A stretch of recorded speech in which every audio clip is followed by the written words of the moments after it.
Quand j'ai entendu pour la première fois que le mariage dans Fear and Hunger avait la capacité de restaurer les membres perdus de votre personnage et de guérir pratiquement toutes ses blessures, je n'ai pas pu m'empêcher de rire. Il n'est certainement pas rare que le mariage dans les RPG fournisse un petit buff de guérison, mais j'ai pensé que c'était un peu trop, je suis allé trop loin, et j'ai ensuite appris dans le jeu que les anciens dieux percevaient le mariage comme une fusion physique littérale d'êtres humains plutôt que comme une fusion métaphorique avec les deux moitiés du couple marié fusionnant pour former une chair terrifiante. Des abominations et pourtant, bien que viscéralement dérangeant, regarder le mariage en tant que mécanisme de jeu, il a des implications fascinantes sur la façon dont les anciens dieux perçoivent l'humanité et les concepts qu'ils représentent. Sans plus tarder, examinons-les de plus près. Le mariage en tant que rituel est effectué au nom de Sylviane. On a vu son image juste au début, vous devez commencer à voir qui c'est. La déesse de la peur et de la faim et de l'amour. Donc la déesse de l'amour dans Fear and Hunger, de la fertilité, de la création, tandis que ce type de déesse peut nous paraître familier à première vue. Il convient de mentionner que chaque dieu dans Fear and Hunger est l'incarnation vivante des concepts qu'il représente et peut donc ne pas apparaître conformément aux qualités que nous associons à ces concepts. On considère traditionnellement les déesses de l'amour et de la fertilité comme des êtres maternels bienveillants et bienveillantes. Et, même si Sylviane aime quand même ces moments, elle l'est simultanément dans toutes ses formes les plus tordues. Sylviane est l'obsession et la luxure. Sylviane a une dévotion implacable et inébranlable. Sa définition d'une union aimante n'est pas intrinsèquement sain ou en guérison, n'ayant que peu, voire absolument rien à voir avec les soins mutuels et la camaraderie, et bien plus à voir avec l'éradication complète de ce qui était autrefois soi-même, car la destruction sylvienne ne s'oppose pas totalement avec la suppression ou à l'inhibition de la création. C'est la même chose nécessaire pour. C'est pour cette raison que Sylviane a trouvé son partenaire idéal en Grogoroth, la divinité de Fear and Hunger, qui est la divinité de la destruction et du chaos. Alors qu'au départ, nous supposerions que leurs royaumes sont fondamentalement opposés l'un des autres, mais en réalité pas tant que ça. Les études en volume sur les livres de Grogoroth déclarent que la destruction est considérée comme une partie de l'ordre naturel, la mort étant nécessaire pour du PvE, la voie de la croissance créant des forces de création et de destruction dans cet univers inextricablement liés. On ne peut pas exister sans que les autres fans ont souligné que Grogoroth est une entité qui, lorsque vous le rencontrez, est capable de vous déchirer pièce par pièce en vous infligeant les blessures qui vous obligent à utiliser le don de guérison de Madame Sylviane. Ici, la destruction alimente la création et la création provoque la destruction à son tour. C'est un cercle vertueux ou vicieux. Et, dans la manière dont ces concepts sont liés entre eux, les divinités qui incarnent ces concepts le sont également. Je pense qu'un exemple fantastique de cela réside dans les méthodes d'adoration que leurs cultes respectifs emploient pour lutter contre Fear and Hunger. Sylviane et Grogoroth sont vénérés par des cultistes connus simplement sous le nom de masques de lapin et de masques de loup, respectivement. Entre les deux, ce sont les masques de loup qui ont le plus traditionnellement les méthodes des cultes horribles, eux vénérant Grogoroth en consommant leur chair et celle de leur père. Mais cela étant dit, les masques de lapin, bien qu'ils soient considérablement moins violents physiquement, ne sont en aucun cas une alternative agréable, se livrant également à divers délices de la chair que les masques de lapin doivent vénérer Sylviane à travers des actes d'intimité physique qui en soi ne semblent pas si terribles, surtout si on les compare avec ceux du masque du loup.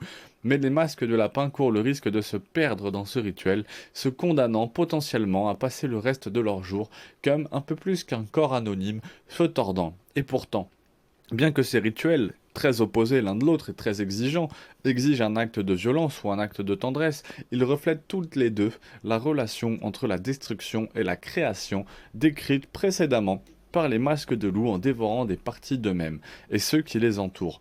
Ils se fournissent simultanément la nourriture dont ils ont besoin pour survivre dans le donjon, tandis que les lapins se masquent en s'engageant envers l'acte qui incite à la création de la vie humaine et qui agit exclusivement simultanément et perdent tout ce qui définit leur nom de personnalité unique, leur visage, et ainsi de suite à la fois.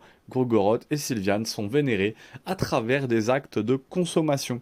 Les méthodes des cultes préférés de Grogoroth sont les plus littérales possibles à cet égard. Nous percevons généralement la destruction comme une force motrice insatiable et dévorante. C'est assez vrai en plus. Mais les Sylvianes sont du sang plus abstrait. Et la magie des fleurs fournit un aperçu plus approfondi de cette idée de l'amour comme consommation, décrivant le mariage comme le fait de ne plus avoir à craindre de se séparer de ses proches, étant un véritable acte d'amour qui crée un bel unisson pour deux âmes, alors qu'en réalité, c'est l'éradication de soi. Cette définition est celle qui semble suggérer que Sylviane perçoit l'amour comme l'exercice d'un contrôle sur son abandon. À ses yeux, c'est physique, c'est destructeur, c'est l'incinération de tout ce qui était autrefois constitué. L'amour aux yeux de Sylviane est une intégration aveugle, quelque chose qui découle du désir est toujours présent de l'humanité de vivre, sur quelque chose découlant de l'attention mutuelle, des mariages de compagnie dont le jeu sont créés comme des tentatives de dernier recours pour survivre un petit peu, avec des personnages n'acceptant pas de se marier avec vous parce qu'ils reconnaissent le danger que représentent ces donjons, et préfèrent finalement une fraction d'eux-mêmes s'échappe plutôt que rien du tout. Aucun élément de romance. C'est un acte grossier, accompli dans ce que vous croyez être votre meilleur intérêt, suggérant que Sylviane peut percevoir l'amour comme quelque chose destiné à assurer la survie, plutôt que quelque chose qui signifie une véritable connexion. Cependant, il existe un autre angle potentiel sous lequel nous pouvons voir la perception de l'amour de Sylviane. Si nous prenons en compte l'histoire antérieure, avec l'humanité et son apparence physique, selon les traditions de Fear and Hunger, l'humanité a été créée lorsque Sylviane a demandé à un dieu, nommé Vitruvia, de construire un homme et une femme à son image. Sylviane tombant si profondément amoureux des résultats qu'elle a créé l'humanité. Mais il est très important de noter que Sylviane, en tant qu'entité physique, possédant à la fois des qualités masculine et féminine, ne peut se voir reflétée dans l'humanité qu'à travers des actes d'amour. C'est pourquoi montrer de l'amour est le plus grand acte de louange que vous puissiez lui offrir, car c'est la seule façon pour elle de voir l'image d'elle-même reflétée dans ses créations. Mais bien que créer un mariage soit le plus grand acte d'éloge que vous puissiez offrir à Sylviane, c'est en même temps un acte qu'elle rejettera et punira si elle perçoit le mariage comme peu sincère. Être considéré comme un reflet de Sylvia en elle-même, si vous tentez de déformer cette réflexion en incorporant une tierce personne, vous créerez un mariage abominable. C'est une créature qui a délibérément eu toutes les querelles qui pourraient l'identifier comme humaine. De plus, un mariage abominable n'est pas autorisé à participer au rituel du masque de lapin, l'empêchant définitivement de communier avec Sylviane. Cependant, un mariage abominable, bien que vraisemblablement honteux, est toujours fonctionnel. Ce qui suggère de déformer cette image n'est pas le plus grand péché que vous puissiez commettre aux yeux de Sylviane. Mais, si tel est le cas, alors quel est ce grand péché? C'est simple de vénérer une divinité rivale sur le même cercle que vous utilisez pour lui demander sa plus grande bénédiction. Bien qu'il soit le créateur de l'humanité, au moment où nous arrivons aux événements actuels de Fear and Hunger, Sylviane a grandi pour les détester. En réalisant ses créations, sont incapables de lui fournir des démonstrations de dévotion et d'amour dont elle aurait vraiment eu envie.